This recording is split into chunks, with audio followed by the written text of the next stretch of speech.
I was getting my blood tested. My B12 levels like 400 or 500, so I didn't need one. And it wasn't going down rapidly every year. It was kind of staying roughly the same.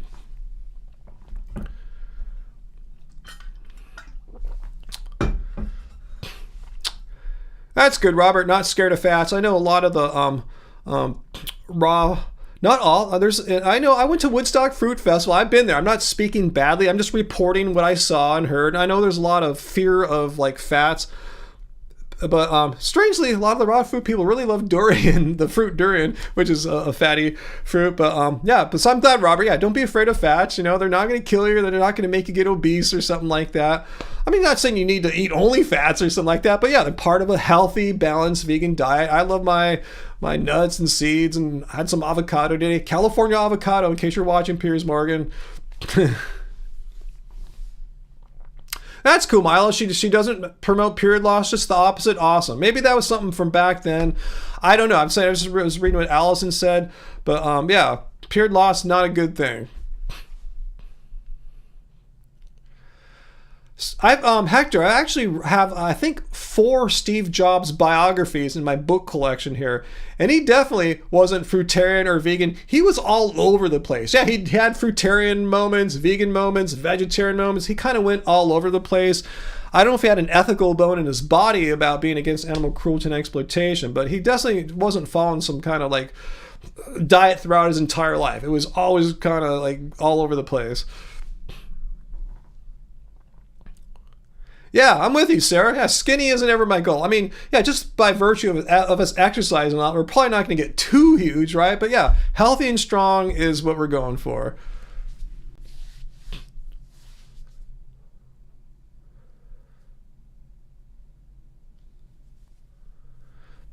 And also, too, yeah, Steve Jobs delayed treatment on his cancer as well, too. And the reason why I got it is not entirely clear, but I saw Dr. McDougall. He had a great video on this, like the rate at which cancer expands. I don't know the word. Is it called metastasize or something like that? The rate of growth is something that's known that you can calculate. You can back calculate. Is that a word? If you know what size it was when someone died, you can like calculate how long it took to get, you know, from when it started. And it goes back probably to when he worked like at places like Atari, soldering, like with lead, soldering circuit boards and stuff like that. A lot of lead exposure. It was young there, like late teens, early 20s, something like that. So that's probably the most likely cause of it. It wasn't from eating plants or something like that.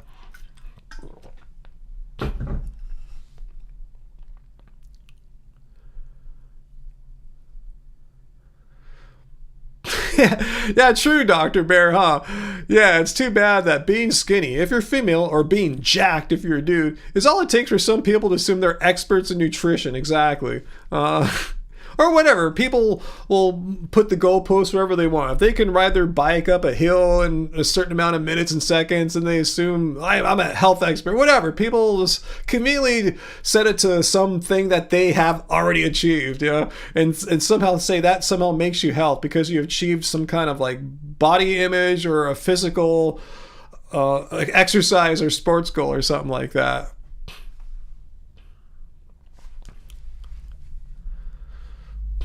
There's nothing, Milo, I don't think there's anything particularly bad about fat. The only thing about the fat you eat is the fat you wear. I think Dr. McDougall coined that.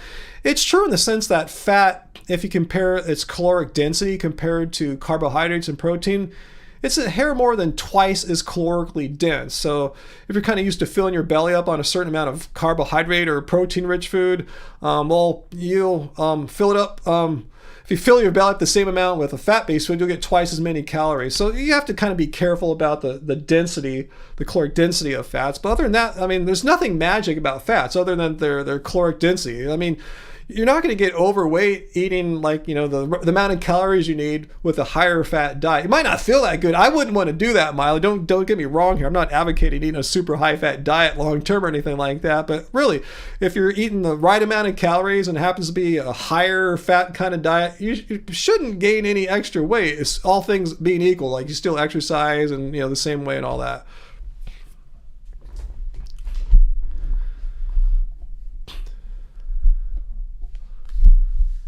Yeah, healthy mix, Chris. Yeah, don't be scared of some fat. Have a healthy mix.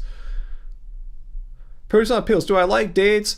Not really. They're kind of super, for me, super sweet. I have kind of sensitive gums.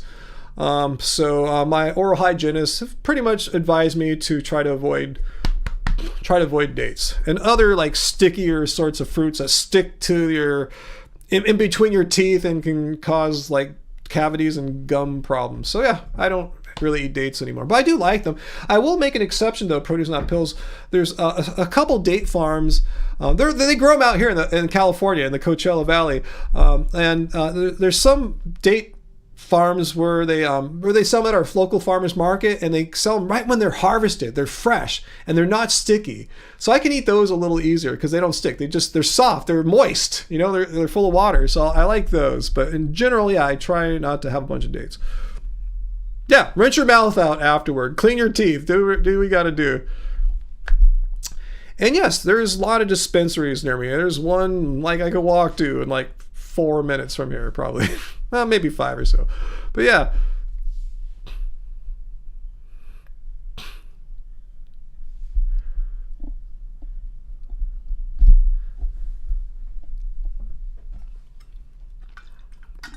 Yeah, Indio. Yeah, and that whole area in the Coachella Valley. Indio all the way to the Salton Sea, North Shore.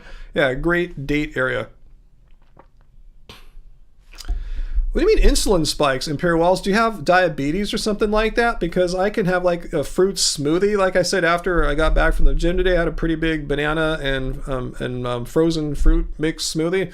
I didn't feel any insulin spike or anything like that. Is this something that you personally need to be concerned about? Have you been diagnosed with some kind of like diabetes or pre-diabetes? It's funny when I see people who are afraid of the kinds of foods that I eat talk about these insulin spikes, yet a lot of them are like 18 years old and probably don't have any medical conditions or something like that.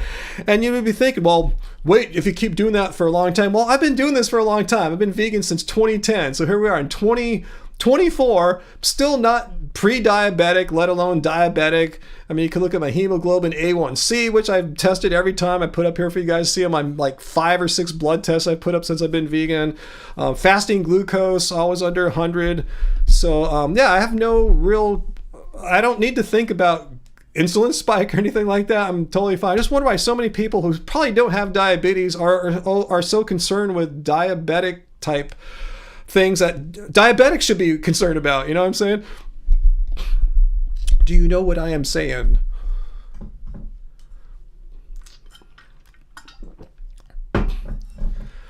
My views on fasting, Hector. I personally don't fast. I have no desire to fast.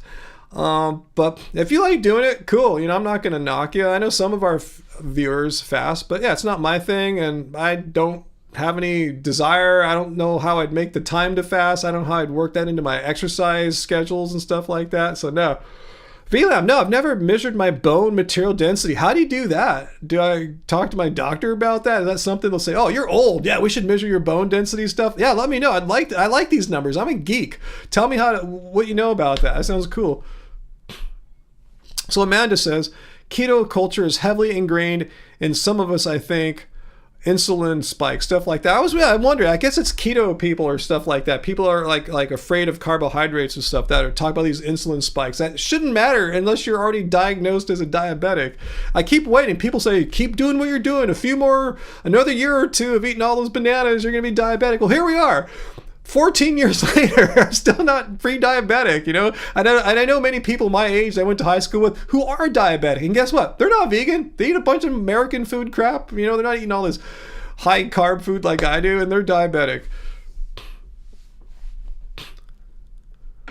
Yeah, Carl, I'm with you. I kind of fast overnight when I go to bed. Maybe I stop eating about 10:30 or 11 p.m., wake up in the morning, and I might not have breakfast till noon. Like today, I didn't have breakfast till like almost 2 because I went to the gym. So that's my fasting. It wasn't planned. I don't go to the gym thinking, oh, I'm doing some kind of intentional fasting right now. I just don't want all the swishy food swishing around my belly when I'm trying to play basketball or jump or whatever. It's a preference. I found I can still do my workouts and be quite energetic without having eaten anything like 9 out of 10 times before going to the gym. I'll have no food. And I'm not trying to do it like, I'm not trying to, what's that called when you fast before exercising? There's a word for that, right? I'm not doing that thing. Robert, okay, I probably have great bone health, and yeah, tennis and basketball are great for bone health.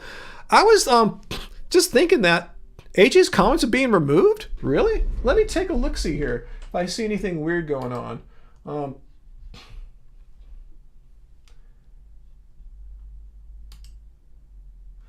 AJ, are you okay? Are your comments coming through? I saw a message retracted. I want to make sure that was your intention, AJ, rather than. Okay, you removed it. Okay, awesome. What was I talking about there? Okay, yeah. When I was doing today, I didn't play any games of basketball. I warmed up for about a half an hour, just doing my warm ups and stuff. Then I spent the next rough half hour doing jumping and plyometrics, which is jumping exercises. I'm thinking, I'm 56 and a half years old. I mean, am I going to hurt myself doing all this jumping still? I mean, I'm getting so old. Can I do it? But I guess I have strong bones because I was I'm jumping, grabbing the rim, pulling it down, and just doing some crazy shit. And I'm cool, so I must have some strong bone density stuff.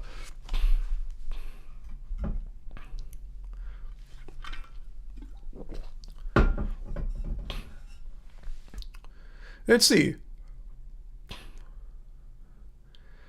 What's up, Peter? All the restaurants are offering vegan steaks this week, specials with sides and everything. Wow, what's going on? Is there some kind of celebration or something like that?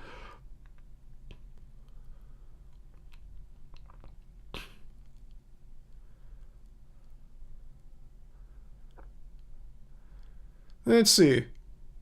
Robert Bird, anything, jumping and skipping, good for bones. I must have great bones then, Robert, because I don't see guys my age doing what I do on the basketball court, meaning all the jumping practice I do. I see guys my age go and play basketball. They'll play kind of leisurely, run up the court slowly, put up a shot, They don't go for crazy rebounds. I don't see them jumping like I do, like actually jumping, working on jumping, spending a half hour like I did today on jumping. I don't even see them spending like 2 minutes working on jumping, or 1 minute for that matter. I mean, I try to have at least one day every week or two where I devote to jumping technique and just jumping workouts.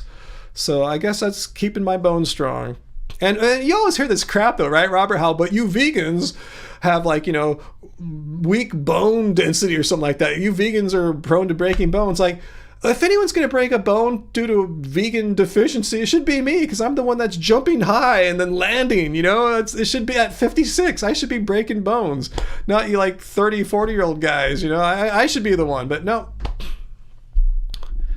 VLAM, yeah, I do, part of my warm-up, I do some things to loosen up my whole body in general, but particularly I focus on hip flexibility, so that's huge in basketball. It's having getting your hips loose, so because they're tight, you want to loosen them up. So that helps in your running and sprinting, and it really helps in jumping too. So yeah, I bet I could do more. I just have a few little things I do. I bet if I had a trainer, they could show me some more stuff.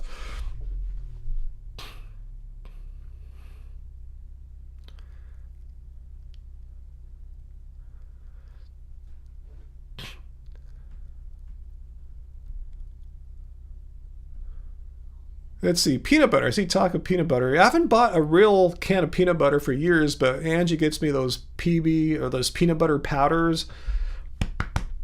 So it has, most of the saturated fats gone. It's not there because we were going to buy a can of peanut butter lately. We looked at the ingredients whoa, that's a lot of saturated fat. We'll just get the powder stuff. Oh, I bet, Peter. I'm sure those two could just spread so much complete misinformation and nonsense. Yeah.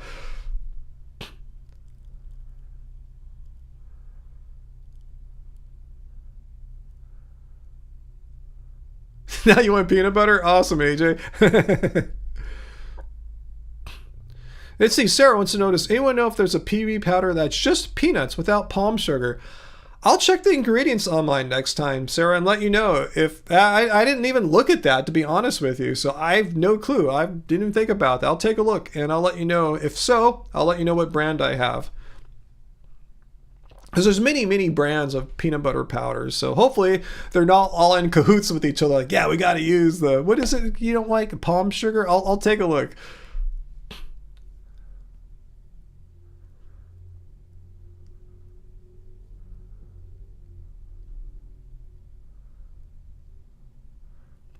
Okay, Fritz has a piece of advice here. He says it usually gets the peanut butter that you have to stir. Interesting. It's less processed. And Peter says he gets his peanut butter from a bulk supply store and it's just one ingredient, peanuts. Awesome. I'm open to looking at that too. Okay, Chris says PB2, which is one of the brands I've used. I don't know if it's the one I have right now. I don't think it is, but I've used it many times. It says PB2 has sugar and salt, but doesn't say palm sugar. That's a good sign. I imagine if it was palm sugar, they would specify palm sugar.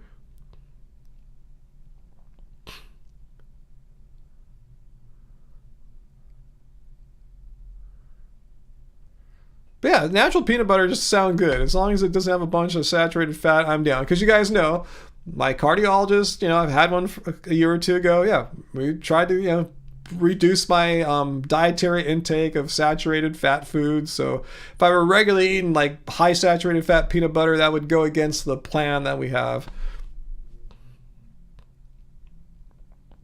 Heidi, you get your peanut butter from Trader Joe's. Yeah, next time I'm at Trader Joe's, which could be like in a day or two, I'll take a look at their peanut butters and check out their ingredients. I believe that's where Angie and I looked at the ingredients and saw the saturated fat, but I'll take a look again.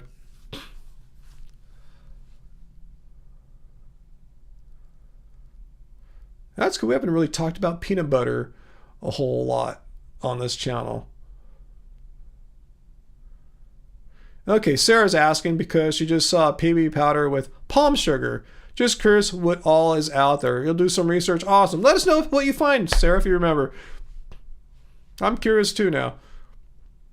I'm not a big fan of palm sugar, but it's not one of those things I avoid. I'm just not, I'm not a fan of it. If I'd prefer to have that, not have that ingredient in there. Yeah, I'm kind of thinking about PB&J right now too.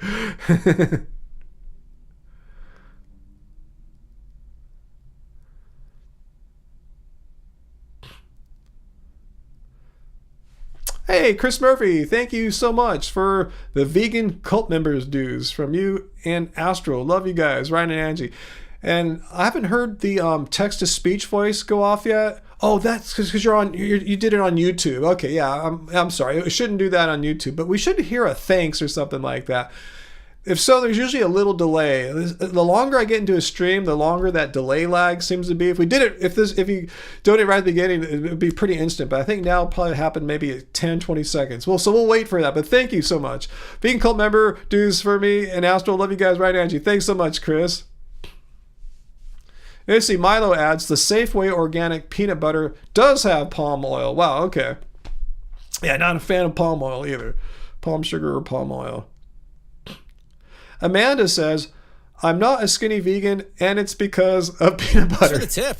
There it is. Thanks for the tip. See, that was like, maybe a 30-second lag or something like that. I don't know why it does that, I have a fast computer. I have a fast upload speed with fiber optic internet. Not sure why that takes so long. Must be something on the cloud side. Okay, Dr. Bear has a recommendation. Her and Mr. Bear both like the Adams peanut butter. I think it just has peanuts and salt.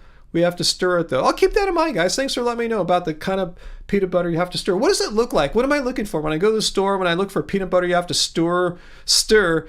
Like, how do you know? Like, does it look different? Does it say on the front you got to stir it? Let me know so I can, know how to buy it.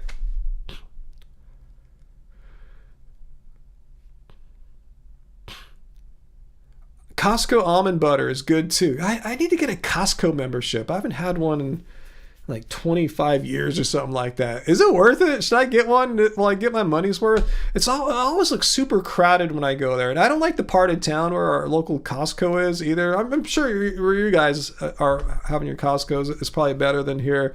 Just, I don't know. It's just so crazy and crowded in that parking lot. So it kind of turns me off from wanting to get a Costco membership.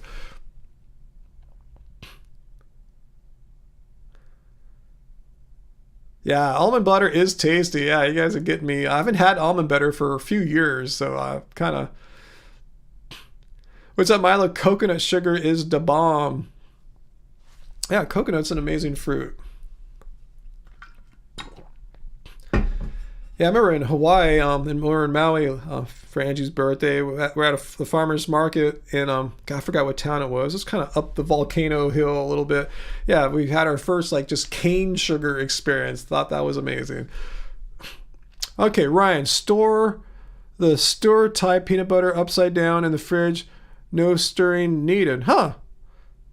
Okay. Sarah says your bestie loves Costco, so he always does the shopping. Well, good for you. You know, if you don't have to go there or have the Costco membership, awesome. Yeah, my mom and her husband love they shop at Costco all the time. So I should try to ask them, hey, pick me up some peanut butter. Let's see, Joseph wants to know anyone if there's a cashew powder can't find it on Amazon. Wow, I've never seen such a thing.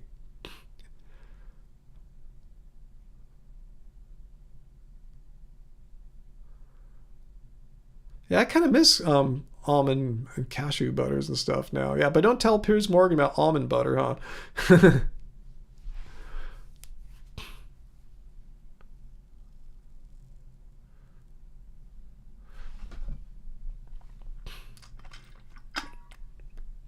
Well, Fulmar music. Are you Fu Man Poo? That's so Fu, like a stream of consciousness lyric thing.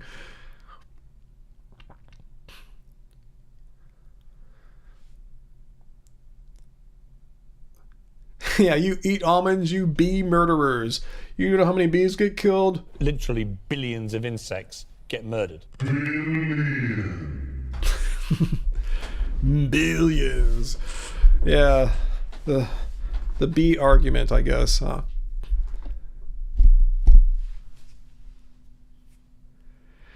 Okay, I know Fu was here earlier, so you think, Dr. Bear, your opinion is that Fu and Fulmar music are different. You think. I'm on the fence. I'm 50-50. I guess I'm looking all the time for evidence to support one way or the other, same or different person.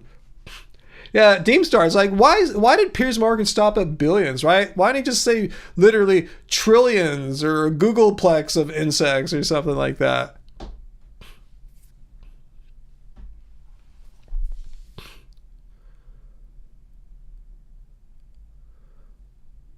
Sarah, we're gonna see you for 2 weeks, Sarah. Oh, what are we gonna do without Sarah? Got a jet. Have a great weekend. I'll see y'all in 2 weeks. Gone next week. Okay, so you're just gonna miss 1 week. I get it. You'll see us in 2 weeks. My math is still not working that great today. All right, Sarah. Well, I'm glad you stuck with us 2 hours. That's when you start, usually leaving. Yeah, totally honest. That's a solid live stream right there, Sarah. So thanks for being with us. And we will definitely miss your presence. We'll feel your absence next week. So enjoy your dad's birthday, your family gathering. Should be, take precedence over our little gathering here, our virtual online gathering. So bye, Sarah, and we will miss you, and have a great weekend.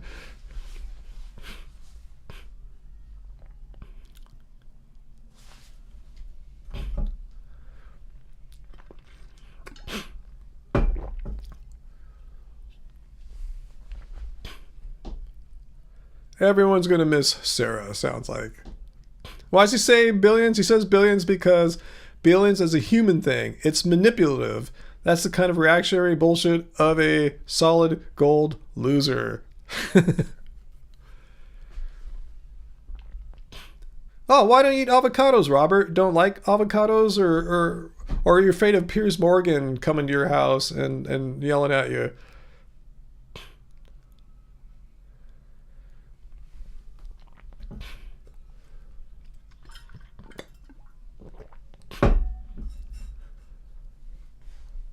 Okay, AJ raises a good point. Fulmar was on while Fu was here.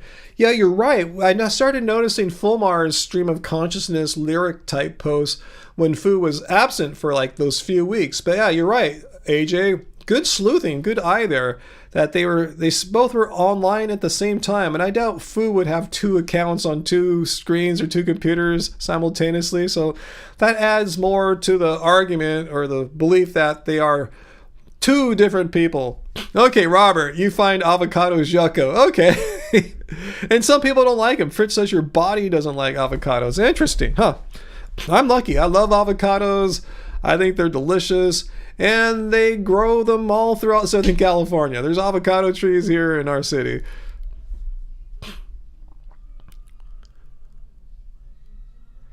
Yeah, Jesse, that's the thing. When you go on Piers Morgan, you just got to say, no, I don't eat almonds or avocados. Now, can we discuss something real now rather than your stupid crap, you know, your stupid like version of the combine harvester argument or whatever?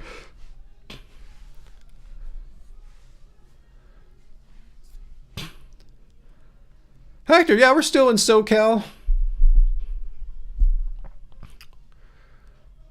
For now. Bee murderer. You kill billions of them bees. Literally billions of insects get Literally. murdered. Billions. Veganism debunked. You're a bee murderer. You don't care about the little guy. You eat almonds and avocados.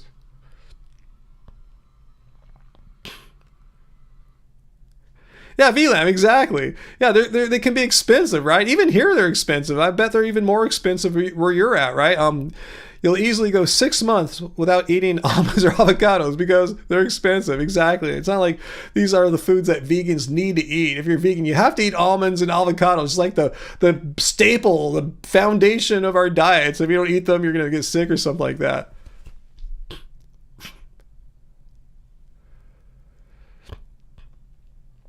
Robert, moved to Australia? I like Australia. I tell you, I've never been to Australia, but I've always wanted to go. So that's on my bucket list of places to go.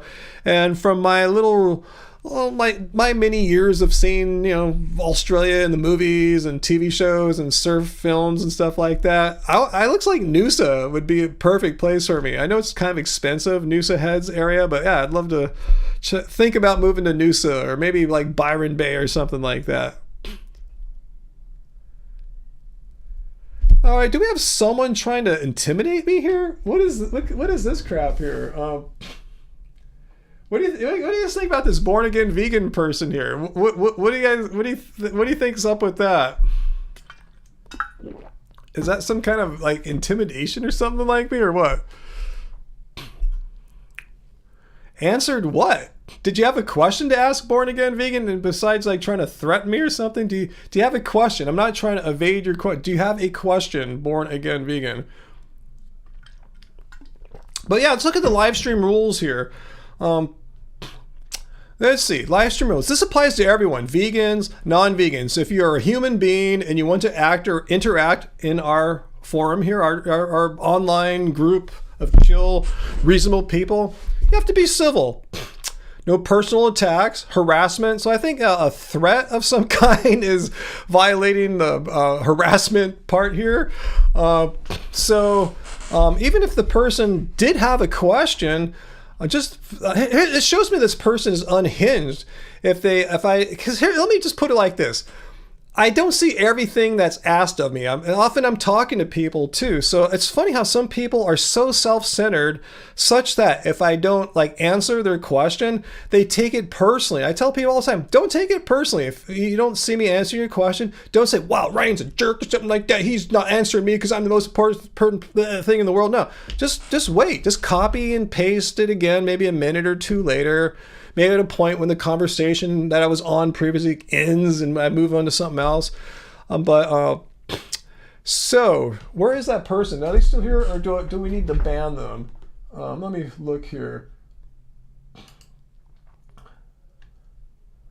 So yeah, I know the person's going to get triggered now, but anyway, yeah, you violated our rules here. You came here and beyond harass. So yeah, these are the rules that you need to follow. If you can't follow them, you find these rules to be too hard for you to follow, like being a semi-nice, semi-civil person, there's consequences. If you can't follow these rules in real life, you'll get fired from your job, you'll get in trouble at school, and you'll get kicked out of our live stream.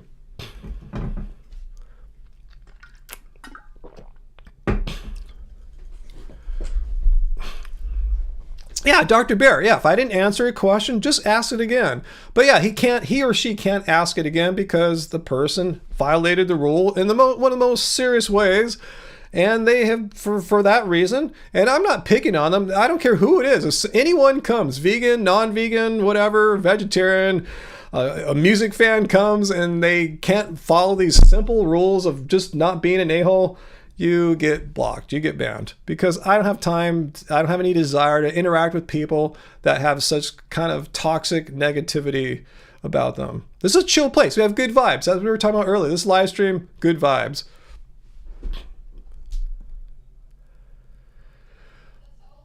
I'm not sure, Milo, but as someone who believes in Buddhism, I find it weird that not more Buddhists are vegans. It seems like if you really believe in what Buddha talked about, like, all sentient life, not harming sentient life, you should be vegan. It just seems like a no-brainer.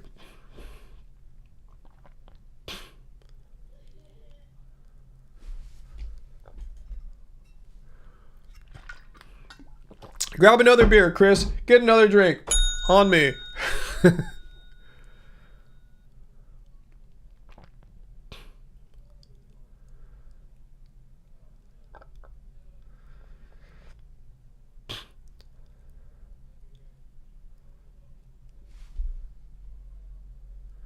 Yeah, person I blocked. Yeah, people like that, too much anger on their minds. That's how you can tell they're not like a person that you really want to interact with. Like, why would I interact with someone who immediately, if a question isn't answered, they resort to physical threats? It's just like, that's not how it works. That's not how people behave in this world, unless you have bad behavior like that or something like that. But that's not, that's not someone that deserves your time. I mean, if anyone deserves my time, it's you guys. You guys are cool, chill, fun people to be around, positive, chill vibes. But if someone's going to all of a sudden turn dark and evil, like, nope, you're gone. This is not.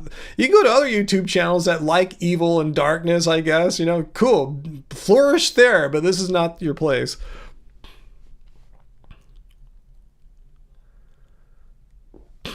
Yeah, Muthu Line, exactly. The healthiest way to engage a stream chat and comments, this is pretty much any, not just mine, any live stream, is just to share your thought and be happy being part of the community rather than needing attention or wanting to be the main character. Exactly. Like, a lot of people think, hey, I'm just going to come here and ask a question, and whatever's going on in the live stream, what has been going on, it needs to come to a screeching halt.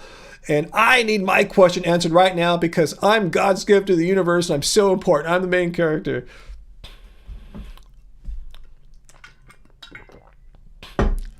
Why are some people hating too much? I don't know, Robert. There's just a lot of dark, deranged people in this world. That's one thing I've learned over the past several years.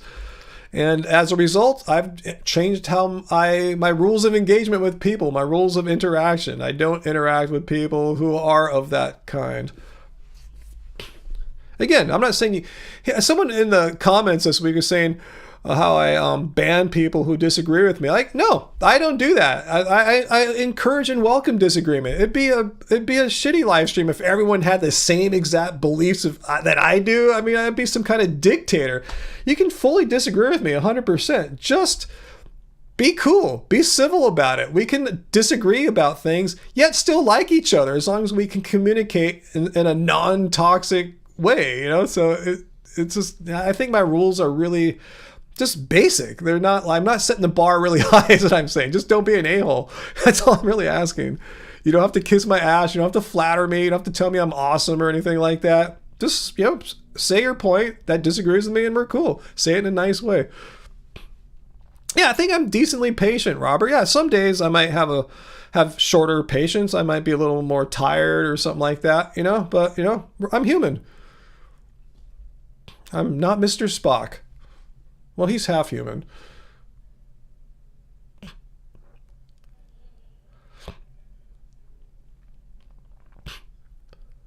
Is Jordan here? Yo, Jordan! Jordan Vegan USA 15! Jordan, how you doing? Welcome! Man, it must be late for you. What is it, like 10:20 where you're at? You should be going to bed soon. You're probably tired. Did you go to the chicken sanctuary today?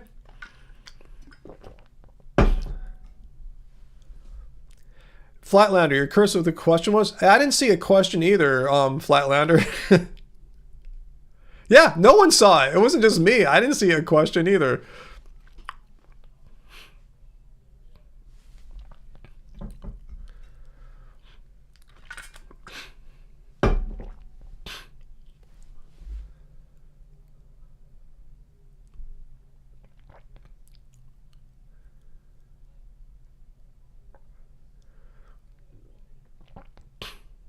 Okay, I'm glad it wasn't just me that failed to see that toxic person's question.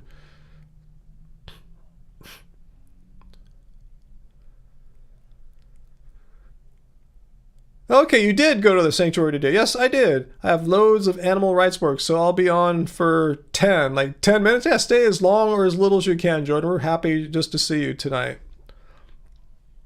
Yeah, Diana Bananas, welcome. Yeah, great advice there. Yeah, when in doubt, just don't be a jerk. I mean, that's great for getting along in our live stream here, and that's just a good rule of thumb, a good credo to follow, and just in life in general. You know, whether you're at work, school, out with your friends, or out at a concert, or whatever, just when in doubt, don't be a jerk. Because, you know, it's just not cool.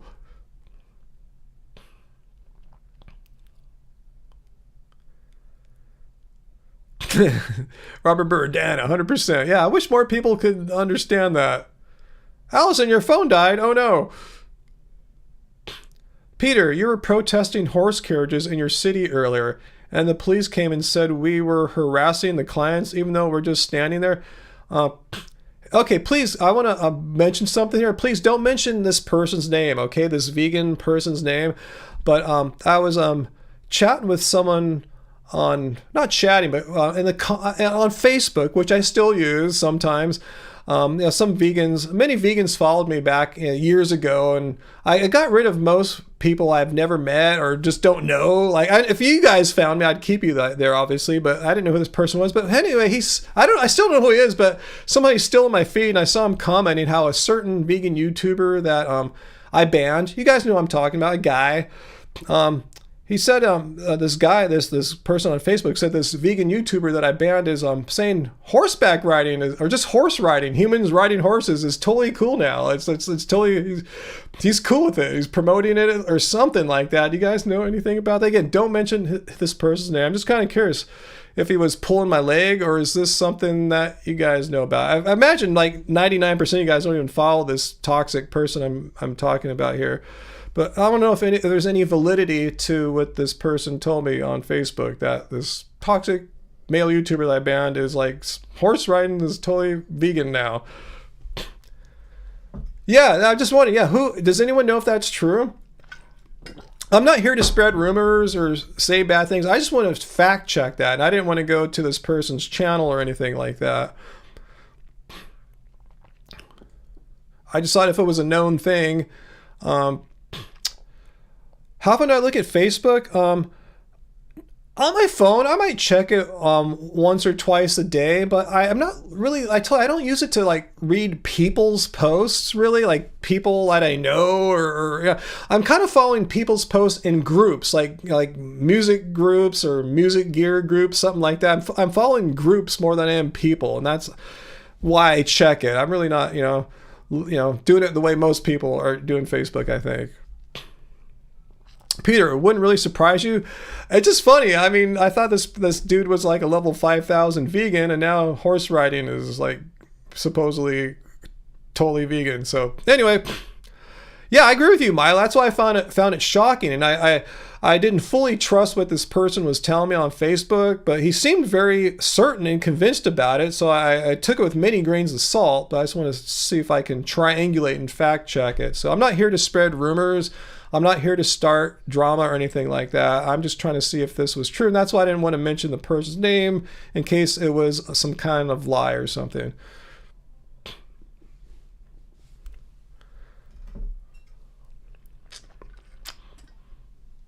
Yeah, that'd be cool. Dr. Bear and Peter, they're in the same neck of the woods, the Pacific Northwest.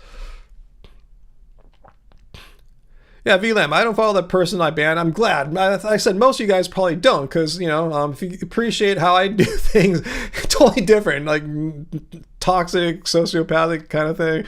Anyway, let's see. But it'd be weird if it was true. I thought it was weird too. That's why I'm going, okay, this guy, I'm telling you on Facebook, I've never seen him lie before, so he seems like trustworthy. But, it's such an extraordinary claim, I didn't want to like just believe it, automatically.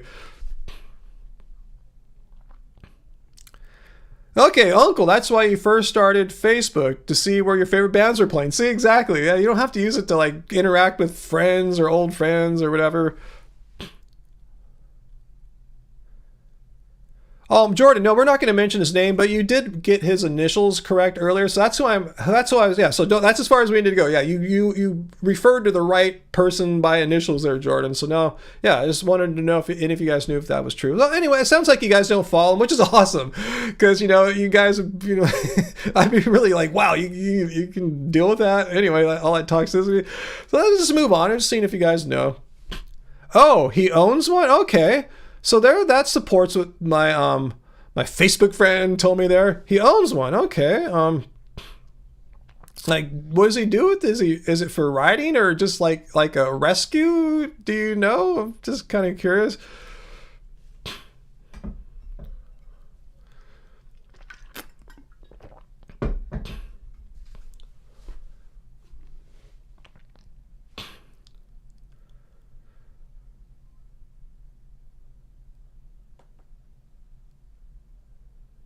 Huh. It's probably not the same. I don't think he trains them on a farm. No, I don't think he's gone that far from what my Facebook friend told me.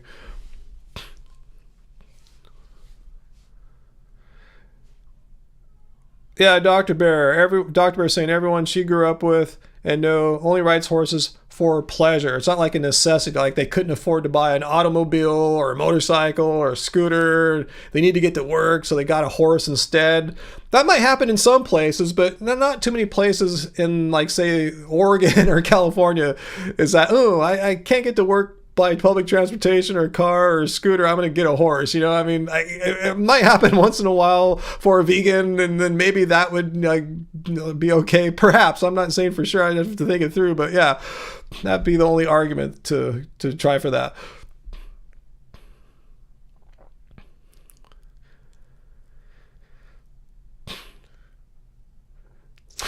Yeah, perhaps so, huh? I know.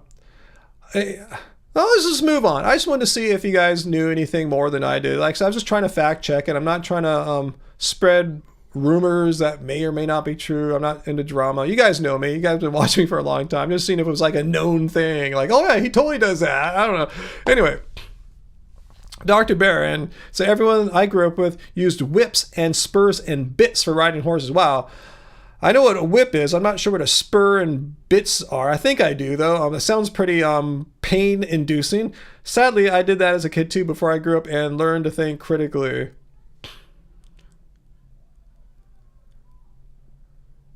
Huh, interesting, Samuel. Interesting point there. Yeah, I don't know.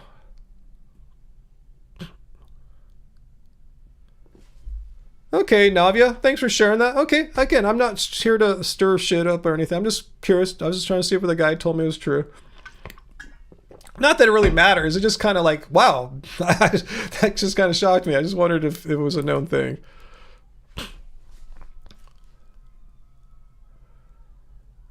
It could be true, yeah. I mean, I could see like anti-vegan donations and sources of funding actually wanting to fund some of the more just toxic, outrageous vegans, trying to amplify their voices just because they know for a vast majority of people who see content like that who aren't vegans are going to be just totally like turned off, right? I could see it. I could see that it's a little bit of a conspiracy theory, but there is some plausibility to it. I'm not saying it's happening, but and even the content creator might not even know really truly where the sources of funding are coming from, possibly. But yeah, it is not out of the question.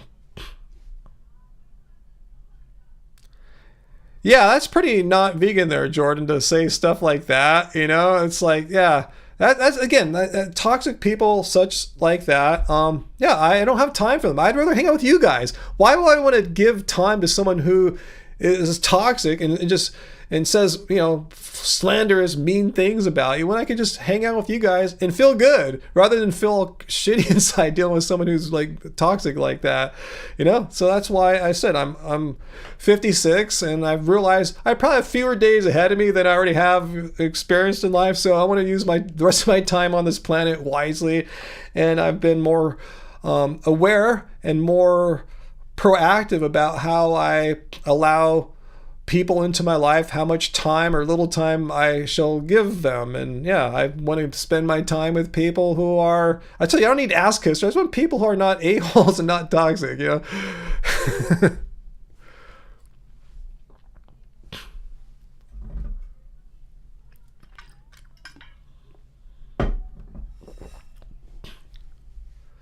Peter, yeah, that's different though. That was part of his job. I mean, it was probably take it or leave it. Whoever made the movie for Joaquin Phoenix, they're saying, okay, yeah, we want you to star in it, but you're Napoleon, so you're gonna have to ride a horse. You're not just gonna walk around, or you're not gonna be driven in a Jeep or something. That'd be ahistoric. Is that the right word there?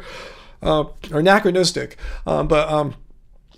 So my point is, yeah, that's something he had to do for his job. I'm not going to hate on Joaquin Phoenix for that, considering all the great things Joaquin Phoenix has done for bringing awareness to animal cruelty and exploitation. Like, you know, he donated his Oscar time basically to the plight of animals. They could have had maybe CG horses. I don't know. I don't know how that all works, but, you know, I'm not going to hold that against Joaquin Phoenix. He was doing his job, and I know he's for real.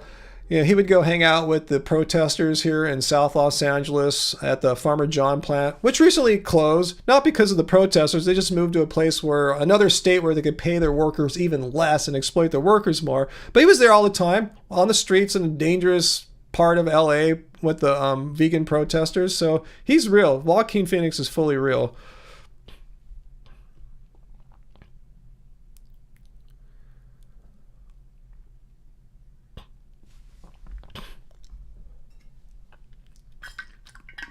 I don't know much about James Aspey, guys. Yeah, I see you guys talking about him.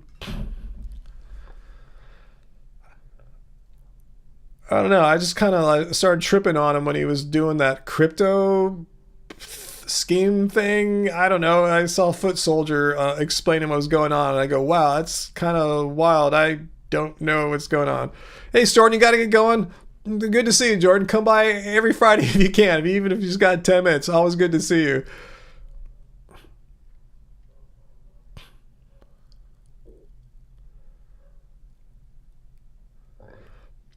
What's Cafe Yum, Dr. Bear? What is that? That sounds yummy.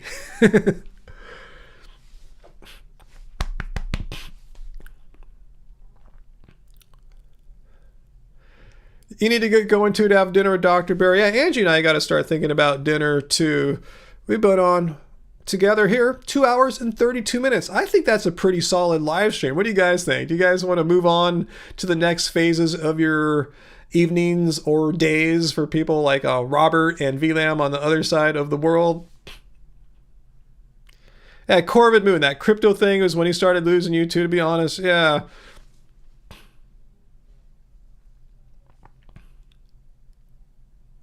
Peter, that's how I kind of feel too. Yeah, that's why I don't want to know too much more. I just know a few little things and that's it. But yeah, bye, Dr. Bear.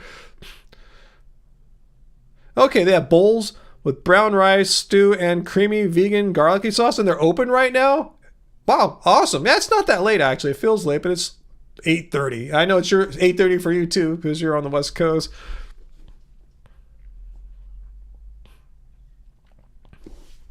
Yeah, VLAM, this is a solid and chill live stream. Yeah, Robert, down under on the other side of the date line, so I know it's a morning for you. Just like VLAM.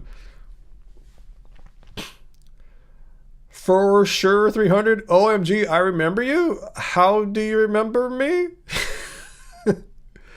Oh, he just got shouted down from our bot. Yeah, please refrain from using all caps. Yeah, we have that turned on. It's a default in our streaming software. I didn't set it up, but I checked it. I turned it on because 9 times out of 10, it's a good thing to have.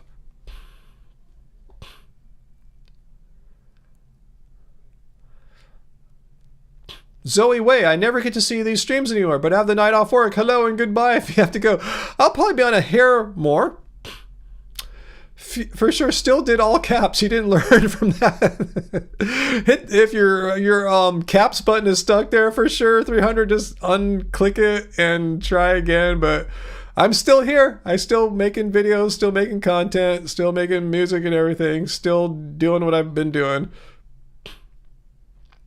Yeah, let's give some kudos, some shout outs to Peter and Uncle for their moderation. Always appreciated. Hey, Groovy Lisa, I see you pop up there. Oh, it got you for doing all caps.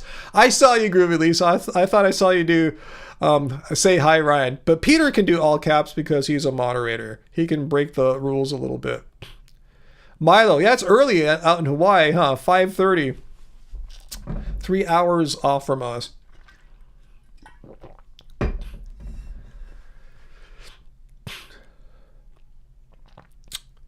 I think his name is all caps.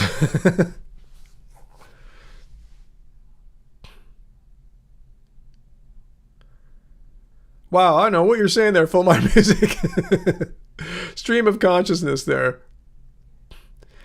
Yeah, the all caps thing is, yeah, just because two reasons. Often, not saying it happened tonight, but often, like when trolls come, they'll do all caps. I think because they really want to, hey, I'm a troll, I'm going to say some crazy stuff. So, yeah, we shut it down there. And even if someone is sincere and cool and not trolling, yeah, for a lot of people, all caps is kind of jarring. It kind of hurts the eyes or something like that. So, for those two reasons, that's why I left the all caps protection on. Yeah, you can do half caps. Totally. Totally, Carl. If you have the dexterity to go between cap, no cap, totally. That's cool to be excited for sure, 300. Totally awesome. Yeah, yeah, just letting you know, yeah, you'll get in trouble with our bot there if you do all caps. So any last minute questions? I know a few of you guys just came on a second or two ago. So if you have any quick questions you want to try to ask, now would be the time. If you wait too long, I'm going to get going because I've been on 2 hours and 36 minutes. So anything I can answer quickly, I will try my best. And if it's too long, I'll have you come back next week.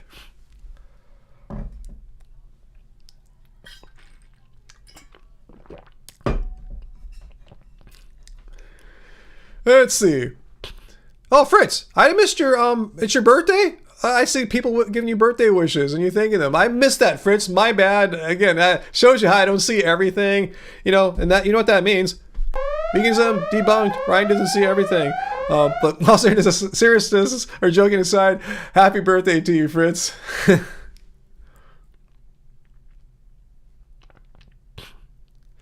I honestly don't know what we're having for dinner, Carl. I have no clue. Often I'll know. Like last week, I remember I had kitchery in the refrigerator. I think that was last week, but yeah, I have no idea. We have nothing planned right now. On Tuesday, so your birthday was this past Tuesday or will be this upcoming Tuesday.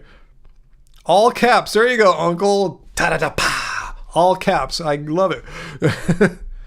Oh, Peter, yeah, no, I'm not going to respond to VD. It's pointless. Once you're making a response to a response of another response.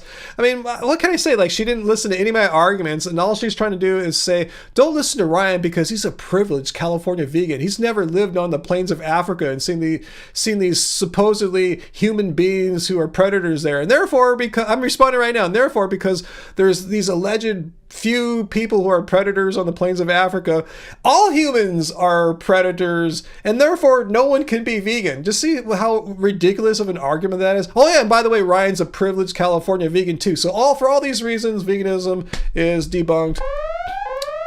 Like, no, it's just wasted time. You know, you can't speak with like facts and evidence and logic to people who it makes no difference to, you know, it doesn't have any effect on them. Facts are irrelevant. Logical arguments are irrelevant. Meanings of words are irrelevant. Plants or creatures. Didn't address any of that. Just Ryan's a privileged vegan and there's some guys in Africa who live like predators, you know, like.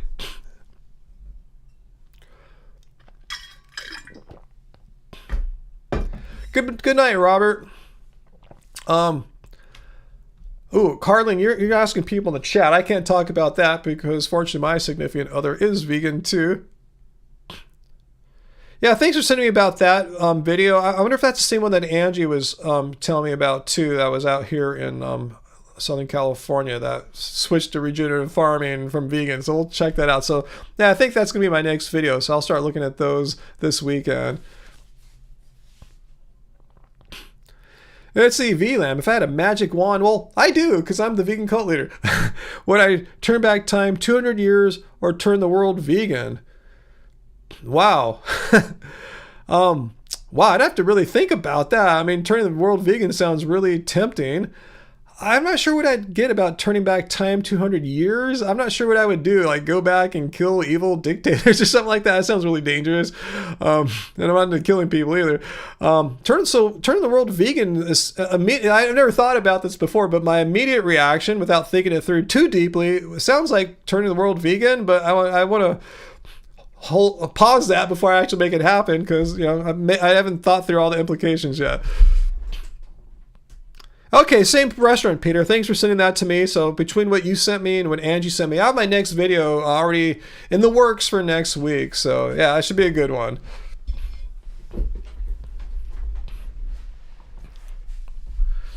Okay, Carl's been living with a non-vegan significant other, and it hasn't been a problem. 6.5 years, awesome.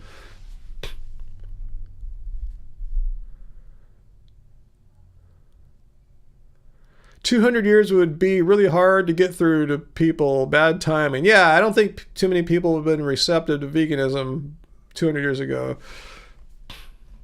I would just if I could turn the world vegan now versus going back in time 200 years, I'll just turn the world vegan now. I don't want to go back to 200 years ago. That sounds like it'd be pretty horrible, actually. Cool, Peter, you're going to the Plant-Based Expo in Vancouver next month. Hey, you should get up there. Oh, Dr. Bear already left. Let's see. I think I'm going to go. I think I'm going to go join forces with my intelligent and beautiful and charming and talented wife, figure out some kind of dinner plan, and figure out what I'm going to do this weekend. So, let's see. I think 1824 would have been rough. Yeah, I'm with you. So that doesn't sound good. There's like, they probably didn't have like toilets and toilet paper and bidets. I would probably have a bidet. It'd probably be rough. It'd probably be hard to find a lot of plant-based foods. I'm guessing, maybe, I don't know. It might be pretty tough. So I'm not sure if I want to go back 200 years. Oh, I just had a plant-based expo in Seattle. Thanks for the Tiki Fest. Sure, I didn't know this was a Tiki Fest, but we can consider it an Aloha Tiki Fest for sure. Oh, VLAM turned her significant other vegan. Awesome. There you go. That can happen. Yeah, Angie kind of turned me vegetarian, then we turned ourselves vegan, so it can happen. Good point there, Milo. Anyway, guys. Oh, Kathy, you just woke up? You're in London, Ontario, Canada. Wow. I am actually ending the live stream right now, but at least you caught us while we're live, because you said you watched the replay. So hi, Kathy. I'm glad you were able to come. Yeah, if you got up any earlier, I usually start at whatever time it is right now, subtract 2.5-ish hours, and that's when I usually start. But let's see, and Fritz is with us too. I'd rather not be hanging around in 1824 too. Sounds pretty rough. I'm not sure what part of the world. If you want to get to another part of the world, you couldn't fly. You'd have to take a boat or a ship or something like that. It'd take forever. A train, maybe, if you're lucky. I don't know. So I'm cool with being right now. My phone wouldn't get any reception in 1824. You couldn't say, hey, Shlomo, convert 28 degrees Celsius to Fahrenheit. You couldn't do any of that stuff. You couldn't buy, things on Amazon or anything like that. So anyway, guys, that's enough for tonight. I'm going to call it an end for tonight. 2 hours, 43 minutes in the history books here. So I want to thank you all. Thanks for another fun Friday evening. I'm glad it didn't get, wild and crazy and negative with weird people and stuff like that. Yeah, I want to just say thank you, guys. Thanks for being part of my Fridays, my weekly Friday good vibes. I look forward to these live streams. Angie knows it. She knows Fridays is like my day, go to the gym, hang out with you guys, do a live stream. So I want to thank you. I appreciate you guys being here. Really, I don't go out too much. I don't hang out with too many people. So you guys are part of my my mental health wellness, chatting with you guys, even though it's just virtually, but I still feel it, I'm chatting. I see your thoughts. I know you guys are real people there with real ideas, and I appreciate that. And I appreciate that you appreciate what we do here. So thank you so much. All right, guys. So time to have some dinner. I'll get another cool video made this week about this vegan restaurant. All of a sudden just changed course to like, ooh, we're going to do regenerative agriculture now and have cows, because that's what's really the best thing for the world. So I'll do a video on that, give you the news and my thoughts on that. Thanks, Peter, for sending me that. And thanks, Angie, too, if you sent me that. And yeah, thanks Uncle, and thanks Peter too for moderating. Yeah, it was pretty chill tonight. That's good. This makes it really fun and easy and chill. So I will see you guys next week. And Angie suggested I should do some shorts maybe. Maybe if anything, I'll respond to VD in a YouTube short. I haven't made any yet. She makes a bunch, so maybe I'll make a little short for that. That's all she deserves as far as her dumb response to me. So anyway, guys, much love, peace. I will see you soon. And remember, it doesn't suck being vegan. Much love, guys. Bye-bye.